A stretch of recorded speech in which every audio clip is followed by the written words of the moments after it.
Hello મારા વહાલા વહાલા વિદ્યાર્થી મિત્રો, કેમ છો? મજામાં? મારું નામ છે ફાલ્ગુન નાદરોજા, હું રાજકોટથી છું અને તમે જોઈ રહ્યા છો ફિઝિક્સ વિથ ફાલ્ગુન સર. અને વહાલા વિદ્યાર્થી મિત્રો, અત્યારે આપણે જોઈ રહ્યા છીએ ધોરણ 11 ફિઝિક્સ ચેપ્ટર નંબર 7 કણોના તંત્રો અને ચાક ગતિનું સ્વાધ્યાય, કે જેમાં લાસ્ટ લેક્ચરની અંદર આપણે 7.10 નંબરના દાખલા સુધી ગણતરી કરેલી હતી અને આજે આપણે શરૂ કરવાના છીએ 7.11 નંબરના પ્રશ્નની સાથે.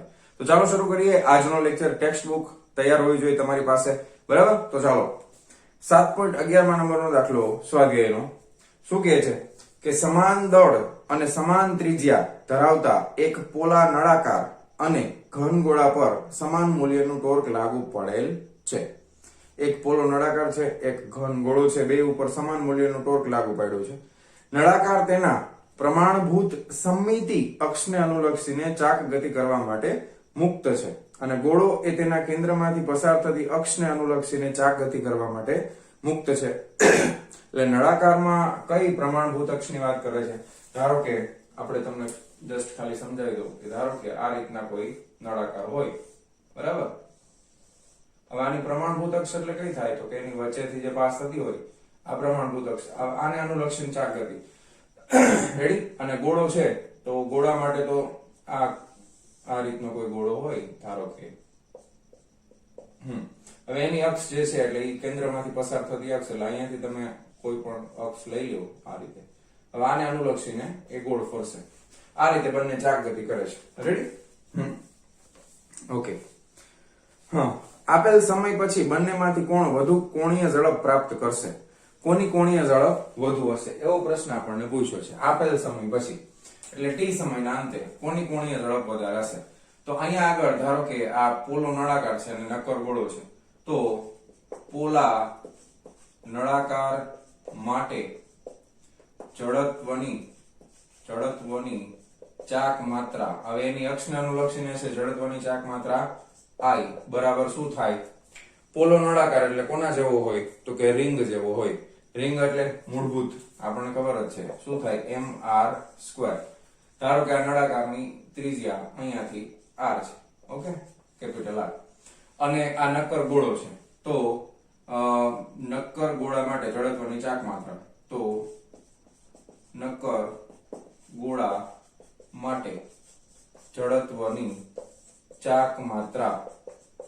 હવે આપણે આના માટે I1 નામ આપી દઈ, આના માટે ત્રિજ્યા છે એને R1 નામ આપી દઈ, અને નક્કર ગોળા માટે જડત્વની ચાક માત્રા છે એને આપણે I2 નામ આપી દઈ. ગોળો એટલે સ્ફિયર, ફરી પાછું યાદ કરાવું છું, SPHERE, સ્ફિયર એટલે S એટલે એને ઊંધો કરો એટલે બગડો, P for 5 એટલે 2/5 થાય નક્કર ગોળા માટે, એટલે 2/5 mr2 નો સ્ક્વેર.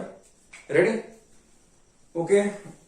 ચાલો બીજું, તો કે પોલા નળાકાર માટે જડત્વની ચાક માત્રા I1 બરાબર આટલા, પછી કોમા કરીને લખો, બધું એકારે લખી નાખે. કોણીય પ્રવેગ, તો કે કોણીય પ્રવેગ આપણે લઈ લઈએ α1, પછી તો કે કોણીય વેગ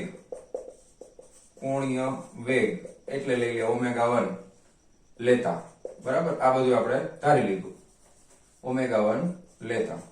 અને આના માટે નક્કર ગોળા માટે જડત્વની ચાક માત્રા આટલી હોય, પછી એના માટે લઈ લઈએ કોણીય પ્રવેગ, તો કોણીય પ્રવેગ થશે α2, પછી કોણીય વેગ તો એ થશે ω2 લેતા. રેડી? હવે આપણને પ્રશ્નમાં એમ કીધું છે કે બંનેના ટોર્ક સમાન છે, એટલે આના માટેનું જેટલું ટોર્ક હોય τ1 એના બરાબર જ આનું ટોર્ક હશે τ2. તો લખી નાખીએ કે τ1 = ટોર્ક. હવે ટોર્ક ને સમતુલ્ય રાશિ કઈ છે? રેખીયમાં યાદ કરો, બળ. F બરાબર માં દળ ગુણ્યા પ્રવેગ. તો એના માટે ટોર્ક માટે શું લખી શકાય? m ની જગ્યાએ આવી જશે જડત્વની ચાક માત્રા I, અને પ્રવેગની જગ્યાએ આવી જશે α, બરાબર? તો τ1 બરાબર શું લખી શકાય? તો કે I1 α1 τ2 એટલે શું લખી શકાય? I2 α2. ઓકે. હવે આના છેદમાં આ લઈ લો, એટલે I1 ના છેદમાં I2 α2 ના છેદમાં α1. હવે I1 ની કિંમત કેટલી છે? તો કે I1 ની કિંમત છે mr1 નો સ્ક્વેર ના છેદમાં I2 ની કિંમત કેટલી છે? 2/5 mr2 નો સ્ક્વેર. રેડી? એટલે અહીંયાથી mr કેન્સલ કરી નાખો એટલે 5/2 r1 નો સ્ક્વેર ના છેદમાં r2 નો સ્ક્વેર. ક્લિયર? ચાલો હવે રકમમાં આગળ વધીએ. સમાન દળ અને સમાન ત્રિજ્યા. સમાન દળ અને સમાન ત્રિજ્યા. સમાન દળ અને સમાન ત્રિજ્યા હોય તો આપણે અહીંયા i1 i2 r1 r2 કરવાની જરૂર નથી, કારણ કે ત્રિજ્યા સમાન છે. બરાબર? ત્રિજ્યા સમાન હોય તો r1 r2 લેવાની કોઈ જરૂર છે નહીં. દળય સમાન છે એટલે એમ જ લીધું છે આપણે. રેડી? તો આને થોડું કાઢી નાખી તો જવાબ શું આવશે? r1 r2 ની જગ્યાએ r તો mr² ઉડી જાય. અહીંયાથી mr², અહીંયાથી mr², છેદનો છેદ અંશમાં એટલે 5 ના છેદમાં 2. ઓકે, બેનું દળ સમાન છે, બેની ત્રિજ્યા સમાન છે એટલે i1 ના છેદમાં i2 મળી ગયું. આ રીતે આપણને મળશે. બરાબર? અને એના બરાબર શું છે? તો કે α2 ના છેદમાં α1. હવે ધ્યાનથી જોજો. હવે આપણે શું જોઈએ છે? તો કે આપણે કોણીય વેગ કોનો વધારે છે એ જોવાનું છે. તો કોણીય વેગ માટે શું કરશું? તો કે પ્રવેગ અને વેગ વચ્ચેનો સંબંધ, તો કે ગતિનું પહેલું સમીકરણ v બરાબર v0 પ્લસ at એ રેખીય ગતિ માટે હતું. કોણીય ગતિ માટે શું આવે? તો કે અહીં તમે લખી શકો કે અહીં કોણીય ગતિ માટે ઓમેગા બરાબર ω0 પ્લસ આલ્ફા t થાય ને? ઓમેગા બરાબર ω0 પ્લસ આલ્ફા t. હવે આપણે એવું ધારીને ચાલીએ છીએ કે પ્રારંભિક કોણીય વેગ શૂન્ય હતો, પછી એને ચાક ગતિ કરવાની શરૂઆત કરી તો અહીં ω0 બરાબર 0 લેતા.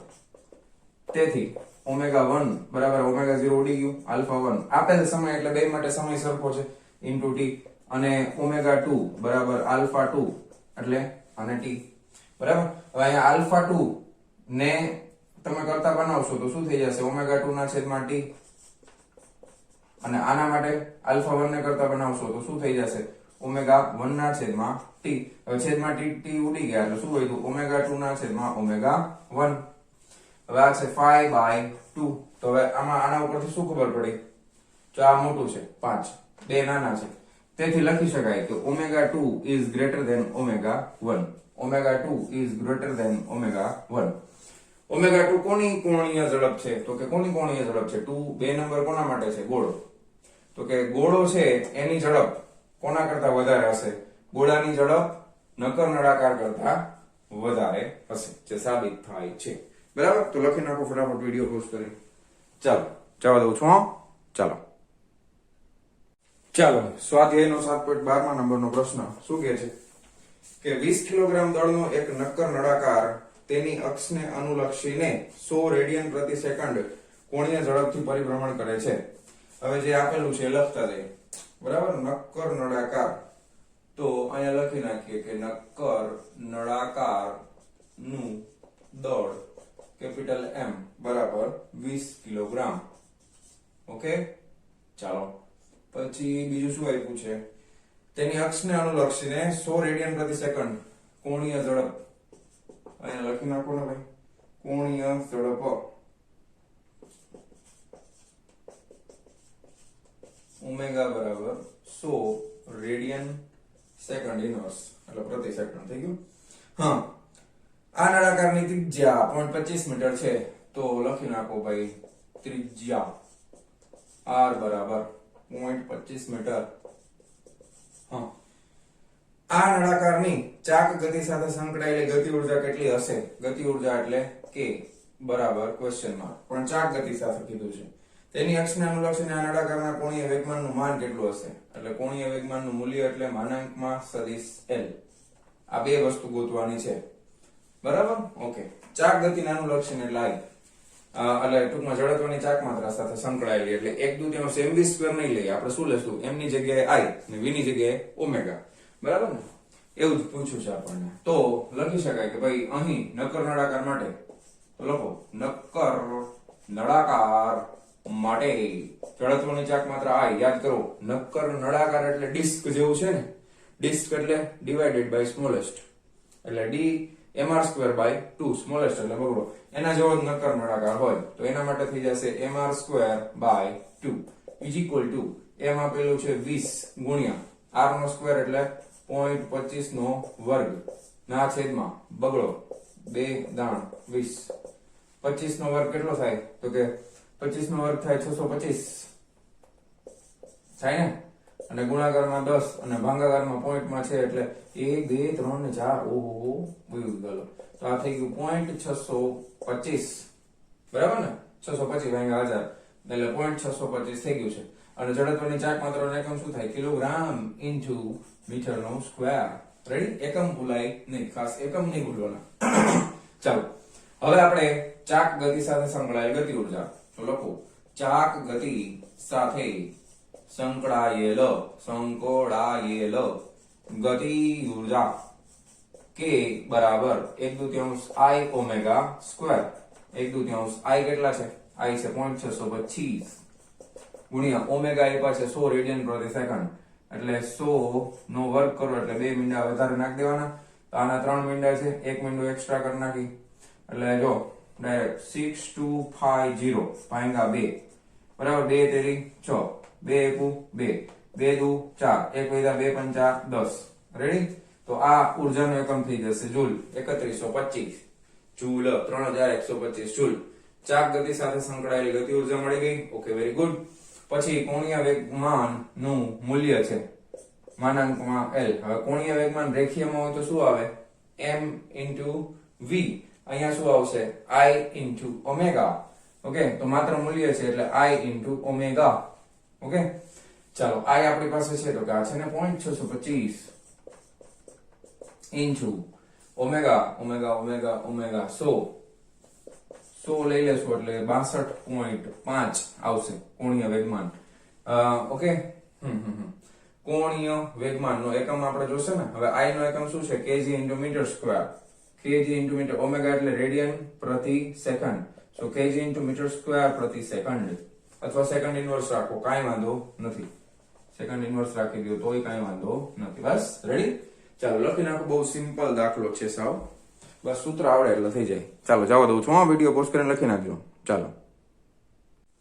ચાલો સ્વાધ્યાયનો 7.13 માં નંબરનો પ્રશ્ન શું કહે છે બે પ્રશ્ન પૂછ્યા છે પહેલા પ્રશ્નમાં એમ કીધું છે એ કરીને કે એક બાળક તેના બે હાથ પહોળા કરીને ટર્ન ટેબલના કેન્દ્ર પર ઊભો છે એટલે ગોળ ફરી શકે એવું ટેબલ બે હાથ પહોળા કરીને બાળક ઊભો છે બરાબર ચાલો ટર્ન ટેબલ એ 40 રેવોલ્યુશન પ્રતિ મિનિટ એટલે 40 પરિભ્રમણ પ્રતિ મિનિટ રેવોલ્યુશન એટલે પરિભ્રમણ ની કોણીય ઝડપથી ભ્રમણ કરે છે જો આ બાળક તેના હાથોને પાછા વાળી અને તેનાથી તેની જડત્વની ચાક માત્રાનું મૂલ્ય ઘટાડીને તેની પ્રારંભિક જડત્વની ચાક માત્રાના મૂલ્યના 2/5 ગણું કરે તો તેની કોણીય ઝડપ કેટલી થશે ટર્ન ટેબલ ઘર્ષણ રહિત ફરે છે તેમ ધારો એટલે પહેલા આવું હતું પછી આમ ગોળ ફરતું હતું ટેબલ પછી બાળકે શું કર્યું તો કે હાથ આમ પોળા હતા ને એને બદલે આમ ભેગા કરી લીધા પછી એની જડત્વની ચાક માત્રામાં જે ફેરફાર થયો તમને આપ્યું છે ઓકે તો ચાલો શરૂ કરી દઈએ ઘર્ષણ રહિત ફરે છે એમ ધારો એટલે કોઈ ઉર્જામાં કઈ ફેરફાર થતો ટૂંકમાં ઘર્ષણ ઉર્જામાં કઈ આવતી નથી ઉર્જા સંરક્ષણનો નિયમ લાગુ પડશે રેડી ચાલો તો બાળકના પેલા શું હતું હાથ પહોળા કરીને ટર્ન ટેબલના કેન્દ્ર ઉપર ઊભું હતું ને બાળકના હાથ પહોળા હોય ત્યારે જડત્વની ચાક માત્રા બરાબર I1 અને પછીની ચાક માત્રા બરાબર I2 તથા તે વખતના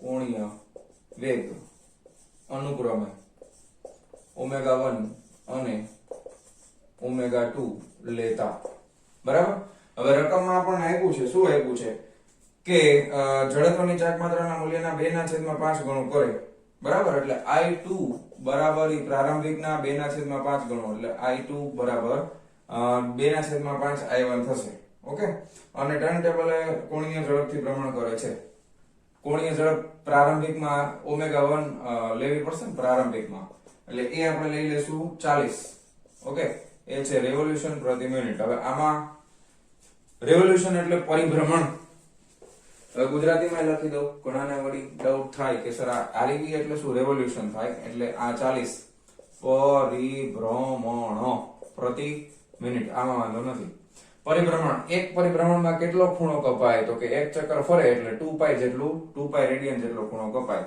એટલે 40 ગુણ્યા 2π અને મિનિટ એક મિનિટમાં કેટલી સેકન્ડ હોય તો કે 60 તો આ થઈ ગયું રેડિયન પ્રતિ સેકન્ડ. ખ્યાલ આવ્યો?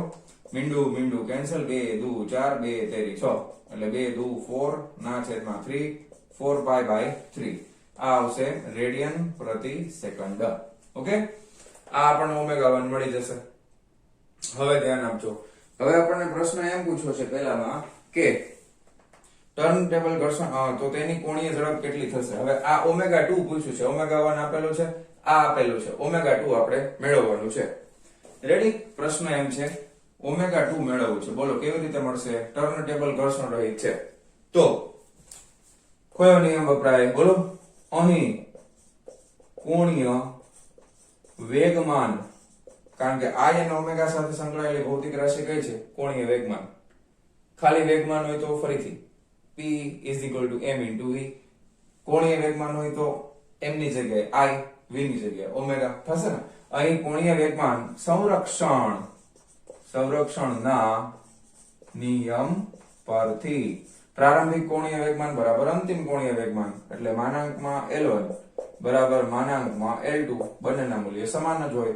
પ્રારંભિક કોણીય વેગમાન એટલે I1 ઓમેગા 1 બરાબર અંતિમ એટલે I2 ઓમેગા 2. હવે મારે શું જોઈએ છે? તો કે ઓમેગા 2. તેથી ઓમેગા 2 ને કરતા બનાવો તો I1 ના છેદમાં I2 ઓમેગા 1. ઓકે, હવે I1 ના છેદમાં I2, I1 ના છેદમાં I2, I1 ના છેદમાં I2 એટલે ચોકડી ગુણાકાર કરો, 5 આગળ વયો જાય બગલો અહીંયા આવતો, 5 ના છેદમાં 2 થાય કે નહીં? 5 ના છેદમાં 2 ગુણાકારમાં શું આવી જશે? ઓમેગા 1. તો ઓમેગા 2 બાય ઓમેગા 1 બરાબર 5/2 આવશે. ખ્યાલ આવ્યો? હવે ઓમેગા 1 ની કિંમત આપણને ખબર છે 4/3 પાઈ એટલે 5 ના છેદમાં 2 ગુણ્યા 4 ના છેદમાં 3 ઇન્ટુ પાઈ. 2 દુ 4 એટલે 5 દુ 10 ના છેદમાં 3 પાઈ રેડિયન પ્રતિ સેકન્ડ. તો આ આપણને મળશે કોણીય ઝડપ, અંતિમ કોણીય ઝડપ ઓમેગા 2. રેડી? ઓકે, ચાલો. તો પહેલા પ્રશ્નનો જવાબ અહીંયા પૂરો અહીંયા મળી ગયો આપણને. હા, બીજામાં શું કહે છે? બી, દર્શાવો કે બાળકના પરિભ્રમણની નવી ગતિ ઉર્જા તેના પ્રારંભિક પરિભ્રમણની ગતિ ઉર્જા કરતા વધુ છે. ગતિ ઉર્જામાં થતો આ વધારો તમે કેવી રીતે સમજાવશો? તો પ્રારંભિક ગતિ ઉર્જા અને અંતિમ ગતિ ઉર્જા પણ ચાક ગતિના સંદર્ભમાં છે એટલે હવે એને આપણે છે ને બ્લુ કલરથી બતાવીએ. તો કારણ કે બોર્ડમાં તમને પાછું કન્ફ્યુઝન ન થવું જોઈએ. હવે આ છે પાર્ટ નંબર 2. આ એ નો જવાબ હતો બરાબર. હવે આપણે બી નો જવાબ લખીએ છીએ અહીંયા. બી તો અહીંયા લખી શકાય કે પ્રારંભિક ચાક, કારણ કે ગતિ ઉર્જા ચાક ગતિના સ્વરૂપમાં છે, ચાક ગતિ ઉર્જા K1 બરાબર I1 1/2 mv સ્ક્વેર એટલે 1/2 I1 ઓમેગા 1 નો સ્ક્વેર અને અંતિમ ચાક ગતિ ઉર્જા તમે વ્યવસ્થિત લખજો, મારે બોર્ડમાં આવું છે એટલે K2 બરાબર 1/2 ઘણા બુકમાં આવું કરશે ઢું ઢું ઢું ઢું ઢું ઢું એવું ન કરતા I2 ઓમેગા 2 નો સ્ક્વેર. તેથી હવે બેયનો ગુણોત્તર લઈ તો જ ખબર પડે ને કોની વધારે કોની ઓછી, પ્રારંભિક કરતા અંતિમ વધારે, અંતિમ કરતા પ્રારંભિક, ટીકડું ફલાણું. ઓકે, તો K2 આ અંતિમ ના છેદમાં K1 આ પ્રારંભિક, તો ઉપર લખી 1/2 I2 ઓમેગા 2 નો સ્ક્વેર ના છેદમાં 1/2 I1 ઓમેગા 1 નો સ્ક્વેર. 1/2 કેન્સલ. I2 ના છેદમાં I1 બરાબર. જો I2 ના છેદમાં I1 એટલે 2 ના છેદમાં 5, 2 ના છેદમાં 5 ગુણ્યા ઓમેગા 2 ના છેદમાં ઓમેગા 1 અહીંથી લેવાનું. જો આ નો લેવાય, આ આખું પછી મૂકવાનો જ હવે ઓમેગા 2 મૂકવી ઓમેગા 1 છે તો ખરું. અહીં જો આપ્યું છે ઓમેગા 2 ના છેદમાં ઓમેગા 1 બરાબર 5 ના છેદમાં 2 એનો વર્ગ છે એટલે 5 ના છેદમાં 2 ગુણ્યા 5 ના છેદમાં 2 એટલે 5 5 2 2 ગયા, વધ્યું શું? ખાલી 5 ના છેદમાં 2 K2 ના છેદમાં K1. તેથી આના બરાબર કેટલા થાય? 2 2 4 ને 5 2 5 10. તો K2 બરાબર 2.5 K1 એટલે કે અંતિમ ગતિ ઉર્જા પ્રારંભિક ગતિ ઉર્જા કરતા 2.5 ગણી વધારે હશે. બરાબર. દાખલા તરીકે પ્રારંભિક 100 હોય તો અંતિમ છે એ કેટલી થઈ જાય? 250. ખ્યાલ આવ્યો? તો અંતિમ ગતિ ઉર્જા એ પ્રારંભિક ગતિ ઉર્જા કરતા 2.5 ગણી વધારે થશે. રેડી? ઓકે. હવે આ વૈધી એનું કારણ શું છે? તો કે ભાઈ હાથ કોણે આમ કર્યા હતા? મેં કર્યા હતા, તમે કર્યા હતા કે છોકરાએ કર્યા હતા, બાળકે કર્યા હતા ને? પેલા આમ હતા આમ માફ કરો, કોને ઉર્જા વાપરી? બાળકે. તો બાળકની કારણ કે ઘર્ષણ ઉર્જા, ઘર્ષણ તો છે નહીં ટર્ન ટેબલમાં, એવું કીધું છે. તો ગતિ ઉર્જામાં કેમ વધારો ઘટાડો થાય? તો કે ભાઈ હાથ આમ કરે તો એની જડત્વની ચાક માત્રા બદલાય છે એટલા માટે. હવે એ હાથ કોણ કરે છે? બાળક કરે છે. તો આ વધારો છે એ બાળકની આંતરિક ઉર્જા ના લીધે મળે છે.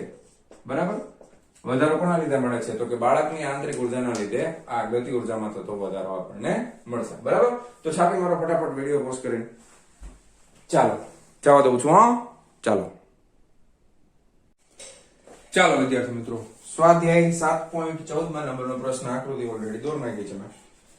3 કિલોગ્રામ દળ અને 40 સેન્ટીમીટર ત્રિજ્યાના એક પોલા નળાકાર ફરતે અવગણ્ય દળનું એક દોરડું વીંટાળેલું છે. જો આ દોરડાને 30 ન્યૂટન બળથી ખેંચવામાં આવે તો આ નળાકારનો કોણીય પ્રવેગ કેટલો હશે?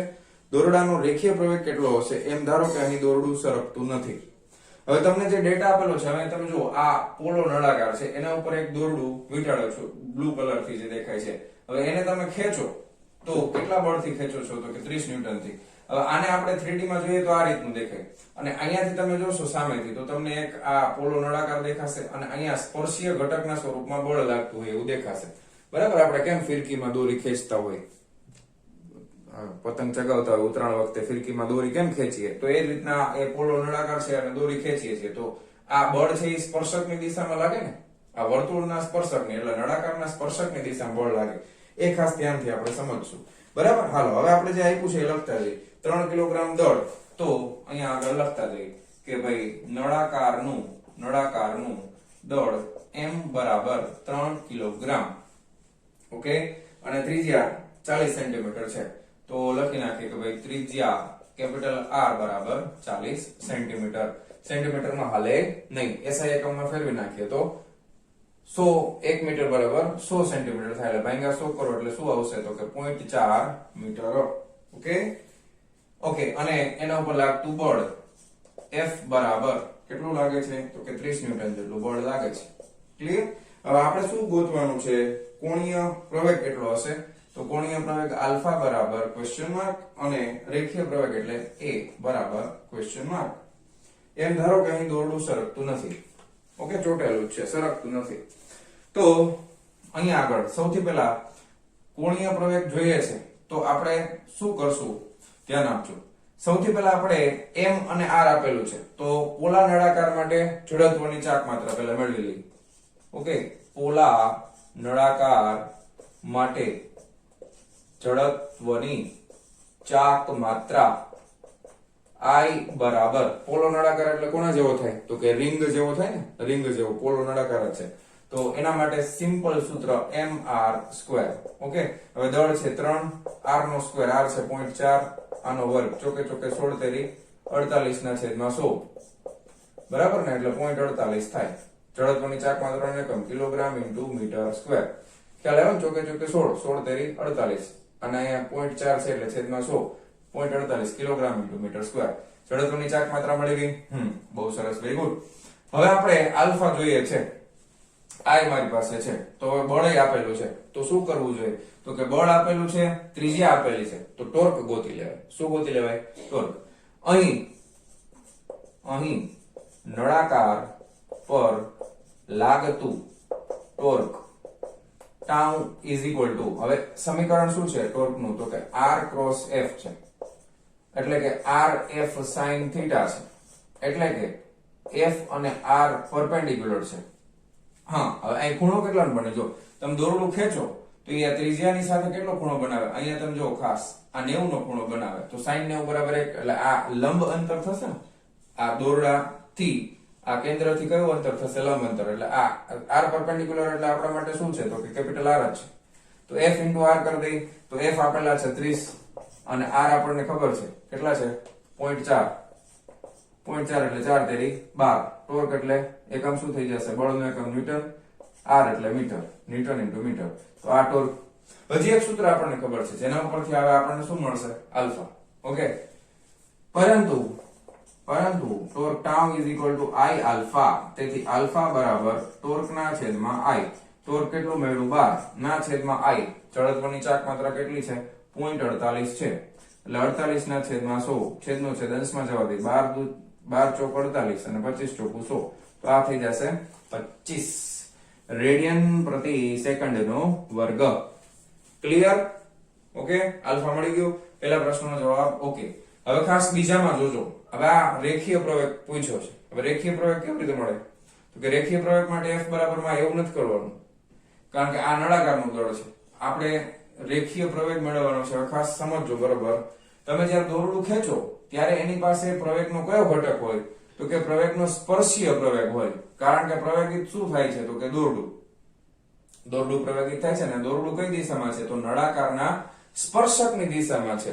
હવે જો તમને મેં થિયરીમાં ઓલરેડી સમજાવેલું છે, ટેક્સ્ટ બુકમાં નથી આપ્યું છતાંય મેં સમજાવેલું છે, ફરી પાછું એકવાર રિવાઇઝ કરાવી દઉં. પ્રવેગને તમે આ રીતે લખો છો a બરાબર dv/dt અને તમને ખબર છે v r ઓમેગા એટલે આ હતું ઓમેગા ક્રોસ r. યાદ આવ્યું? ના છેદમાં dt. પછી ગુણાકારમાં વિકલનનો નિયમ, પહેલું ઉભું રહેશે બીજાનું વિકલન વત્તા બીજું ઉભું રહેશે પહેલાનું વિકલન. તો ઓમેગા એમ રહેશે આ થઈ જશે dr/dt વત્તા બીજું ઉભું રહેશે એટલે r એમ રહેશે આ થઈ જશે d omega/dt. હવે આ તમને ખબર છે dr/dt એટલે શું થાય? તો કે વેગ થાય. તો ઓમેગા ઇન્ટુ v થઈ જશે પ્લસ r d omega/dt એટલે શું થાય? તો કે આલ્ફા થાય. અને v is equal two r omega તો છે જ. તો ઓમેગા બરાબર શું થાય? v ના છેદમાં r. હવે આ થઈ જશે ઓમેગા ની કિંમત મૂકો તો આ થઈ જશે v સ્ક્વેર ના છેદમાં r બરાબર. અને પ્લસ આ હતું r ઇન્ટુ આલ્ફા. હવે આ મેં તમને ઓલરેડી થિયરીમાં કરાવ્યું છે. આ કયો પ્રવેગ છે? તો કે આ ત્રિજ્યાવર્તી પ્રવેગ છે. કયો? ત્રિજ્યાવર્તી પ્રવેગ.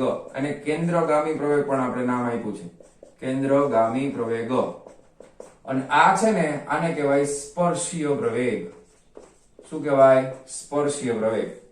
અહીંયા આગળ ત્રિજ્યાવર્તી પ્રવેગ 0 છે. આપણા કેસની અંદર ત્રિજ્યાવર્તી પ્રવેગ કેટલો છે? 0. તો કયો પ્રવેગ આવશે? માત્ર સ્પર્શીય પ્રવેગ. કારણ કે બળ છે એ સ્પર્શકની દિશામાં જ લાગે છે. જો આ નળાકારને દોરેલા સ્પર્શકની દિશામાં બળ લાગે છે તો પ્રવેગનો પણ કયો ઘટક હશે? માત્ર સ્પર્શીય પ્રવેગનો ઘટક હશે. તેથી તમે લખી શકો કે તેથી પ્રવેગ a બરાબર r ઇન્ટુ આલ્ફા. હવે r કેટલા છે? તો કે r છે 0.4. આલ્ફા આપણે હમણાં ગોઈતા હતા. કેમ અરે હા 25 ચોકુ 100 ના છેદમાં 10 એટલે કેટલું આવશે? 10 a છે એટલે મીટર પ્રતિ સેકન્ડ નો વર્ગ. તો આ છે આપણો જવાબ. આ દાખલો સાવ સિમ્પલ છે. ખાસ આ વસ્તુ મેં તમને થિયરીમાં સમજાવેલી છે, ટેક્સ્ટ બુકમાં આ રીતે નથી આપેલું છતાંય મેં કરાવ્યું હતું. એટલે ખાસ ધ્યાન રાખજો. અહીંયા આગળ જે પ્રવેગ આવશે એ માત્ર સ્પર્શીય પ્રવેગ આવશે.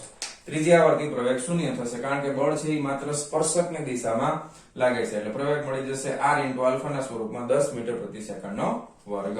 બંને પ્રશ્નોના જવાબ મળી ગયા છે. તો ફટાફટ વિડિયો પોઝ કરીને લખી નાખો. ચાલો જવા દઉં છું. ચાલો વિદ્યાર્થી મિત્રો, સ્વાધ્યાયનો 7.15 નંબરનો પ્રશ્ન શું કહે છે? એક રોટરને 200 રેડિયન પ્રતિ સેકન્ડ એક સમાન કોણીય ઝડપ જાળવવા માટે engine 180 newton into metre torque પ્રસ્થાપિત કરવું આવશ્યક છે. કોણીય વેગ સમાન રાખવો છે એટલા માટે એક સમાન ટોર્ક જે છે ને બહારથી આટલું આપવું પડે. એન્જિનને આપવું પડતું ટોર્ક. આ માટે એન્જિનને કેટલો પાવર આવશ્યક છે? પાવર પૂછ્યો છે. નોંધ, ઘર્ષણની ગેરહાજરીમાં એક સમાન કોણીય વેગ એટલે હવે ઘર્ષણ ગેરહાજર હોય અને કોણીય વેગ અચળ છે એનો મતલબ શું થઈ ગયો? તો કે ટોર્ક 0 થાય. એટલે કે ટોર્ક શૂન્ય ટોર્ક. વ્યવહારમાં ઘર્ષણવાળા ટોર્કનો સામનો કરવા માટે લગાડવા પડતા ટોર્કની જરૂરિયાત છે. આ ઘર્ષણનો સામનો કરવા માટે બાહ્ય ટોર્કની જરૂર પડે છે એ ટોર્કની વાત કરી છે. અને એમ ધારો કે એન્જિન 100% કાર્યક્ષમ છે. પાવર આપણને પૂછ્યો છે અને જે આપેલું છે આપણે લખી નાખીએ. ઓકે, એ કોણીય ઝડપ ઓમેગા આપી દીધી છે. કોણીય ઝડપ omega is equal to 200 radian પ્રતિ સેકન્ડ. અને બીજું આપણને આપ્યું છે એન્જિન નો torque. Okay, 180 newton into metre. Okay, તો એન્જિનની એફિશિયન્સી આપી દીધી છે, કાર્યક્ષમતા 100% છે. અને પાવર આપણને પૂછ્યો છે, પાવર P બરાબર ક્વેશ્ચન માર્ક. હવે પાવર રેખીયમાં શું થાય? તો કે power is equal two F into V. તો આમાં શું થાય? ટાઉ ઇન્ટુ ઓમેગા, પૂરું થઈ ગયું. આ એમસીક્યુ કહેવાય. P is equal two tau into omega. બરાબર છે. તો આ 180 ગુણ્યા 200, 18 દુ 36, 1 2 ને 3. પાવર નો એકમ શું થાય તો કે વોટ. બરાબર, એટલે અહીંયા 36 ગુણ્યા 10 ની 3 ઘાત લખી શકાય વોટ, એટલે 36 કિલો વોટ. રેડી? કિલોના સ્વરૂપમાં ફેરવી નાખ્યું છે. બાકી તમે જવાબ અહીંયા આવે તો આ સાચું જ છે, કઈ ખોટું નથી. કિલોના સ્વરૂપમાં ફેરવી, બસ એમસીક્યુ છે નાનો એવો. ફટાફટ વિડીયો પોઝ કરી અને લખી નાખો. ચાલો જવા દઉં છું. ચાલો વિદ્યાર્થી મિત્રો, હવે આપણે જોશું સ્વાધ્યાયનો 7.16 નંબરનો પ્રશ્ન. આકૃતિ ઓલરેડી દોરી રહી છે, ટાઈમ નો બગડે એટલે. કેપિટલ આર ત્રિજ્યાની એક સમાન તક્તીમાંથી r/2 ત્રિજ્યાના ગોળાકાર છિદ્રને કાપવામાં આવે છે. આ છિદ્રનું કેન્દ્ર મૂળ ડિસ્કના કેન્દ્રથી r/2 અંતરે છે. પરિણામી સપાટ પદાર્થનું ગુરુત્વ કેન્દ્ર શોધો. હવે ખાસ ધ્યાન આપો, પહેલા હું તમને સમજાવી દઉં શું પ્રશ્ન પૂછ્યો છે. હવે ગુરુત્વ કેન્દ્ર શોધવાનું છે. હવે આપણી પાસે આ રીતની એક તક્તી છે, ગોળાકાર તક્તી, જેની ત્રિજ્યા કેપિટલ આર છે. હવે એમાંથી પાછો એક ગોળાકાર ભાગ કાપવાનો છે તક્તીમાંથી, અને એ ગોળાકાર ભાગની ત્રિજ્યા કેટલી છે? આના કરતા અડધી, એટલે r/2. અને આનાથી કેટલી દૂર છે તો કે એનું જે કેન્દ્ર છે એનાથી r/2 અંતર દૂર છે. એટલે તમે અહીંયા પણ લઈ શકો, અહીંયા લઈ શકો, અહીંયા કોઈ પણ. આપણે આ બાજુ લીધું છે, ખ્યાલ આવ્યો? હવે આ ભાગ કાપી નાખ્યો છે. હવે બાકીનો જે ભાગ વધ્યો, હવે તમે ધ્યાનથી સમજજો. આમાં હવે ઘન ભાગ કેટલો વધ્યો આપણી પાસે તો કે ઘન ભાગ જે છે, હવે આટલો ભાગ ઉડી ગયો. બરાબર, એટલે આટલો ભાગ છે એ ઘન ભાગ આપણી પાસે વધ્યો છે. ખ્યાલ આવે છે? આટલો ભાગ ઉડાડી દીધો છે. સમજાય ને? આ બરાબર, આખી ગોળ તમારું કાગળ, એક એવું કાગળ ની કલ્પના કરો, ગોળ કાગળ છે, એમાંથી અડધું ગોળ કાગળ છે કાપી નાખ્યું. તો હવે એનું દ્રવ્યમાન કેન્દ્ર ક્યાં હોય કપાઈ ગયા પછીનું, એ ગોતવાનું છે. ખ્યાલ આવે છે? સમજાણો પ્રશ્ન? હવે આવા પ્રશ્નો સોલ્વ કરવા માટે એક ખાસ એક વસ્તુ શીખવાની છે, એ પેલા શીખી લે, પછી દાખલામાં આગળ વધશું. બરાબર, હું 3 શબ્દ લખું છું, ખૂબ અગત્યના છે. એ 12મા ધોરણમાં પણ બહુ કામમાં આવશે.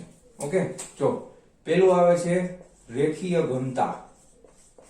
બરાબર, પછી આવશે પૃષ્ઠ ઘનતા, અને પછી આવે છે કદ ઘનતા. આ 3 શબ્દો ખૂબ અગત્યના છે.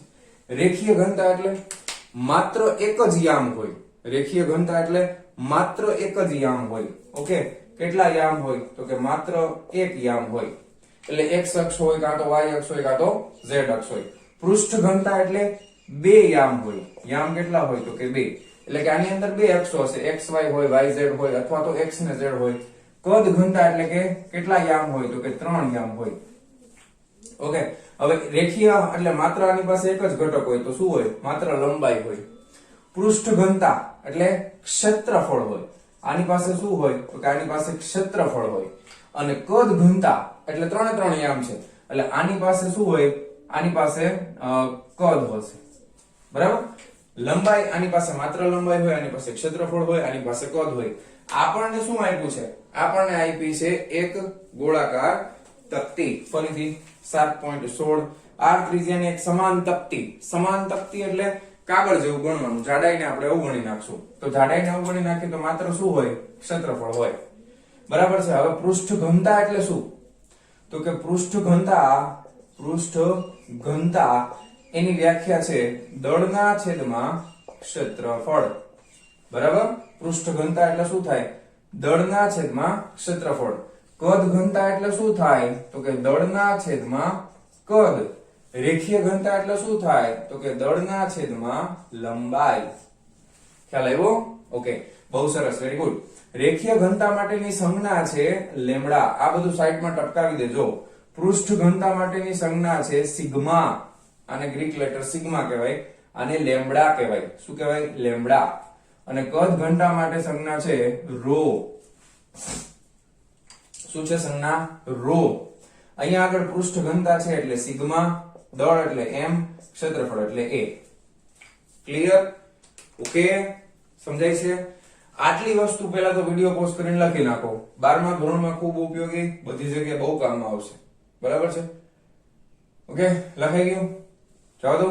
હા, હવે આટલું ટપકાવી દીધું. હવે આગળ વધીએ. આપણે અહીંયા આગળ પૃષ્ઠ છે ને, ક્ષેત્રફળ છે, ડિસ્ક છે જાડાઈ નથી તો આપણે પૃષ્ઠ ઘનતાનો યુઝ કરશું દળ એટલે શું થઈ જશે પૃષ્ઠ ઘનતા ગુણ્યા ક્ષેત્રફળ દળ સમાન રીતે વિતરિત થયેલું હોય ને આખી ડિસ્કમાં એટલે દળ બરાબર શું થાય તો કે પૃષ્ઠ ઘનતા ગુણ્યા ક્ષેત્રફળ થશે બરાબર એટલું આપણે મગજમાં રાખશું પાછું લખી નાખીશું ચાલો આ જાવ તો હવે દાખલામાં આગળ વધીએ હવે ખાલી ધારો કે આ કોણ તકતી જોત અને આ ભાગ કાપ્યો ન હોત તો આખી તકતીનું દ્રવ્યમાન કેન્દ્ર ક્યાં હોય તો કે એના ભૌમિતિક કેન્દ્ર ઉપર હોય તો ભૌમિતિક કેન્દ્ર આ કાપેલું નથી એવું માનો તો ભૌમિતિક કેન્દ્ર ક્યાં આવે અહીંયા આવે હવે અહીંયા x 0 હોય અને y પણ 0 હોય તો આ બિંદુના યામ કેટલા થાય તો કે a બિંદુના યામ થશે 0 0 આના યામ કેટલા થાય તો કે 0 0 ઓકે હવે તમે જે ભાગ કાપ્યો છે એ અહીંયાથી કેટલો દૂર છે તો એનો x યામ છે r/2 અને y યામ કેટલો છે તો કે 0 તો આનો યામ છે r/2 અને y યામ છે 0 હવે આટલો ભાગ કાપી નાખો હવે આ દળ છે ઉપર સરખું કપાણું નીચે સરખું કપાણું હવે આ બાકીનો જે ભાગ હોય તો ને બ્લુ કલર વાળો એનું દ્રવ્યમાન કેન્દ્ર છે એ અહીંયાથી કઈ બાજુ ખસે આ ભાગમાં દળ ઘટી ગયું તો ડાબી બાજુ ખસે ને તો ધ્યાન આપજો હવે બાકીનો જે ભાગ હોય તો ને એનું દ્રવ્યમાન કેન્દ્ર આ બાજુ ક્યાંક ખસશે હવે એ આપણને ખબર નથી હવે x અક્ષ ઉપર જ કેમ લીધું કારણ કે ઉપર એ સરખું જ કપાણું છે નીચે સરખું કપાણું છે એટલે ઉપર નીચે ન હોય દ્રવ્યમાન કેન્દ્ર ક્યાં હોય x અક્ષ ઉપર જ કોમન સેન્સ થી થોડુંક વિચારવાનું છે તો ધારો કે આનું દ્રવ્યમાન કેન્દ્ર છે એ x અને 0 છે શું છે x અને 0 હવે કન્સેપ્ટ ક્લિયર ઓકે તો હવે આપણે જો લખતા જઈએ કે અહીં તકતીનું કુલ દળ બરાબર કેપિટલ M ઓકે પ્રારંભમાં તકતીનું દ્રવ્યમાન કેન્દ્ર અને ગુરુત્વ કેન્દ્ર એક જ થશે દ્રવ્યમાન કેન્દ્ર કારણ કે દ્રવ્ય સમાન રીતે વેચાયેલું છે અને પૃથ્વી ઉપર વાત કરીએ છીએ દ્રવ્યમાન કેન્દ્ર આપણે લખી નાખીએ પ્રારંભમાં તકતીનું દ્રવ્યમાન કેન્દ્ર ક્યાં હશે તો કે એ છે 0 0 જ્યારે આ ભાગ કાપેલો નથી ત્યારે ઓકે આ પહેલી વાત થઈ ગઈ કાંઈ વાંધો નથી બીજી વાત કે r/2 ત્રિજ્યા વાળી તકતી નું દ્રવ્યમાન કેન્દ્ર એનું ક્યાં છે દ્રવ્યમાન કેન્દ્ર તો એનું છે r/2 અને 0 ઓકે હવે તમે ધ્યાન આપજો કે તકતી આખી તકતીનું દળ કેટલું છે m ઓકે હવે આપણે ઓલો સૂત્ર યાદ કરવાનું છે તો એના માટે સૂત્ર પાછું લખું છું પૃષ્ઠ ઘનતા બરાબર દળના છેદમાં ક્ષેત્રફળ ઓકે પૃષ્ઠ ઘનતા બરાબર દળના છેદમાં ક્ષેત્રફળ તેથી દળ બરાબર પૃષ્ઠ ઘનતા ગુણ્યા ક્ષેત્રફળ તો દળ બરાબર પૃષ્ઠ ઘનતા ગુણ્યા ક્ષેત્રફળ હવે આખી તકતીમાં દળ સમાન રીતે વિતરિત થયેલું હતું એટલે પૃષ્ઠ ઘનતા અચળ આવશે શું અચળ આવશે પૃષ્ઠ ઘનતા અચળ આવશે તો આ થઈ જશે પૃષ્ઠ ઘનતાની સંજ્ઞા છે સિગ્મા અને ક્ષેત્રફળ એટલે a લખી નાખીએ બરાબર તેથી તકતી નું કુલ દળ કેપિટલ M બરાબર શું થઈ જશે દળ બરાબર sigma into a sigma into a ક્ષેત્રફળ કેટલું થાય તો કે આખી ત્રિજ્યા r છે એટલે પાઈ r સ્ક્વેર ઓકે તકતીનું કુલ દળ r/2 તકતીનું દળ ધારો કે r/2 તકતીનું દળ છે એને આપણે નામ આપી દઈએ છીએ m1 બરાબર કેટલું થશે r/2 તકતીનું દળ કેટલું થાય તો કે સિગ્મા ઇન્ટુ સિગ્મા તો અચળ છે આ પાઈ r ની જગ્યાએ r/2 એનો સ્ક્વેર તો આ sigma pi r square by 4 હવે pi r square sigma into pi r square બરાબર તો કેપિટલ M છે તો અહીંયા તમે લખી શકો કેપિટલ M બાય 4 ઓકે તેથી બાકીના ભાગનું દળ બરાબર r/2 તકતી કાપી લીધા બાદ બચેલા ભાગનું દળ એને m2 નામ આપી દઈએ તો m2 બરાબર કેટલા થશે પેલા કેટલું હતું ટોટલ m હતું એમાંથી તમે આટલું કાઢી નાખ્યું m1 એટલે m1 એટલે m/4 4 * 4 માંથી 1 જાય તો 3/4 ઇન્ટુ કેપિટલ M ખ્યાલ આવ્યો ઓકે રેડી હા તો હવે દ્રવ્યમાન કેન્દ્રની વ્યાખ્યા પરથી દ્રવ્યમાન કેન્દ્ર તંત્રનું દ્રવ્યમાન કેન્દ્ર અહીંયા 0 0 પાસે છે, પેલા 0 0 પાસે હતું ને, તો દ્રવ્યમાન કેન્દ્રની વ્યાખ્યા શું છે? r દ્રવ્યમાન કેન્દ્ર m1 r1 m2 r2 ના છેદમાં m1 m2, બરાબર છે? m1 m2 એટલે કેપિટલ M થઈ જશે. રેડી? m1 m2 એટલે આ કપાઈ ગયેલું ને બાકીનું બે ભેગો કરો એટલે કુલ દર થઈ જાય m. તેથી હવે અહીંયા તમે મૂકી દો r દ્રવ્યમાન કેન્દ્ર ક્યાં હતું તકતીનું?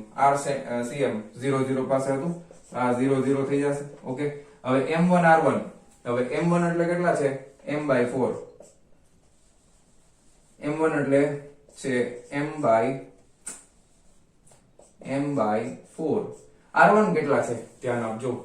આ કપ r/2 તકતી વાળો છે ને, તો એના માટે r1 એટલે કેટલા થઈ જશે? r/2 અને 0, ખ્યાલ આવ્યો? r/2 અને 0 પ્લસ m2 એટલે બાકી વધેલો ભાગ, m2 એટલે કેટલા છે? તો કે 3/4 m. એનું દ્રવ્યમાન કેન્દ્ર ક્યાં છે? તો કે એ આપણે ધારી લીધું છે x અને 0. ઓકે, ના છેદમાં કુલ દળ કેટલું છે? તો કે m. હવે જો ઉપર નીચેથી m કેન્સલ થઈ જાય, લસા સાદું રૂપ આપો એટલે ઉપરથી m કોમન કાઢો, ઉડી જાય. આ સામ સામે આ તો 0 છે, તેથી હજી એક સ્ટેપ લખી નાખી 0 0 ઇઝ ઇક્વલ ટુ આ r ના છેદમાં 4 દુ 8, બરાબર? અને અહીંયા થઈ જશે 0 પ્લસ અહીંયા આગળ 3/4x અને આ થઈ જશે 0, બરાબર? જો y આમ તો 0 0 છે, તેથી તમે શું લખી શકો કે r ના છેદમાં 8 પ્લસ 3/4x, બરાબર? x નો સરવાળો ઇક્વલ ટુ 0. y આમ તો 0 છે જ. હવે મારે x જોઈએ છે તો x ને કરતા બનાવો. હવે અહીંયા લખું છું, ચાલો. તો 3/4x ઇઝ ઇક્વલ ટુ આ સામે જ હશે, તો માઈનસ r ના છેદમાં 8, બરાબર? હવે 4 દુ 8, રેડી? હા, તેથી x બરાબર માઈનસ r ના છેદમાં આ 3 સામે આવી જાય, 3 દુ 6. Okay, clear? હવે એકમ કઈ આપ્યું છે? r/2 મીટરમાં કેવું કઈ લખ્યું છે? ના, બરાબર, એકમ આપણે કઈ લખ્યું નથી, કેપિટલ R ત્રિજ્યા એવું લખ્યું છે. રેડી? હા, તો x બરાબર r/6 એકમ આપ્યું નથી મીટર સેન્ટીમીટરમાં કઈ. એટલે આપણી પાસે બાકી વધેલા ભાગનું દ્રવ્યમાન કેન્દ્ર અથવા ગુરુત્વ કેન્દ્ર ક્યાં આવેલું હશે? તો જવાબમાં તમે લખી શકો -r/6 અને y આમ છે 0 પાસે આવેલું હશે. ઓકે, કન્સેપ્ટ ક્લિયર થઈ ગયો? રેડી? હા, તો દ્રવ્યમાન કેન્દ્રનું સમીકરણ યુઝ કરવાનું છે. ખાસ તમારે આ કન્સેપ્ટ યાદ રાખવાનો છે. પૃષ્ઠ ઘનતા, પછી રેખીય ઘનતા અને કદ ઘનતા, એ તમને ખબર પડી જાય તો આખું એકદમ સહેલું થઈ જશે. 12th ની અંદર પણ આ કન્સેપ્ટ ભરીને આવશે, બરાબર? રેખીય ઘનતા એટલે માત્ર લંબાઈ હોય, પૃષ્ઠ ઘનતા એટલે ક્ષેત્રફળ હોય, કદ ઘનતા એટલે કદ હોય, બરાબર? અને પૃષ્ઠ ઘનતા સમાન રીતે દળ વિતરિત થયેલું હોય તો બધી જ ઘનતાઓ હંમેશા અચળ હોય. સમાન રીતે દળ વિતરિત થયેલું હોય તો બધા જ પ્રકારની ઘનતા હંમેશા અચળ હોય. એટલા માટે અહીંયા સિગ્મા અચળ રહેશે બેયમાં, બરાબર? બાકી તો સિમ્પલ કન્સેપ્ટ છે, ઈઝીલી તમને યાદ રહી જશે. તો ફટાફટ વિડિયો પોઝ કરી અને લખી નાખો. ચાલો, લખાઈ ગયું? રેડી? તો મારા વહાલા વિદ્યાર્થી મિત્રો, આજનો આ લેક્ચર આપણે અહીંયા પૂરો કરીએ છીએ. મળીએ છીએ નેક્સ્ટ વિડિયો લેક્ચરમાં આના પછીના સ્વાધ્યાયના દાખલાઓની સાથે. ત્યાં સુધી આવજો.